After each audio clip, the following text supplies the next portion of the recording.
Magandang mapagpala, mapagbiyaya at makadiyos po na umaga sa bawat isa.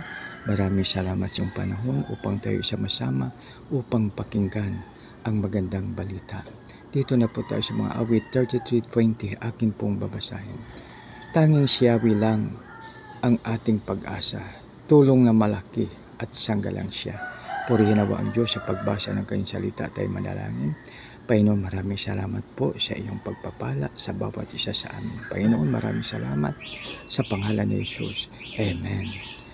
Tanging siyawi lang ang ating pag-asa, tulong na malaki at sanggalang siya. Kaya makibigan, napakaganda na malaman natin na ang ating only hope ay ang ating Panginoon.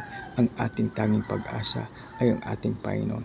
At siya ay ating malaki. Ang tulong ng malaki ay mula sa Kanya at sanggalang siya. No? So, tanging siyawi lang ang ating pag-asa, tulong na malaki at sanggalang siya. No? So, makibigan, anuman po ang ating mga hamon sa buhay, hindi po tayo dapat ma-stress. Hindi po tayo dapat magulimihanan. Hindi po tayo dapat mamroblema dahil ang ating Panginoon ang siyang tutulong sa atin. Tanging siyawi lang ang ating pag-asa. Siya ang ating pag-asa. Tulong na malaki ay mula sa Kanya.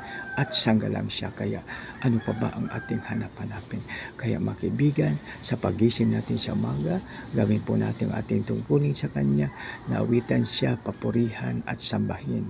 Makibigan, maraming salamat sa inyo. Tayo na po ay manalangin. Panginoon, maraming salamat dahil ikaw ang aming pag-asa, ikaw ang tulong na malaki sa amin at ikaw ang aming sanggalang. Lord, maraming salamat.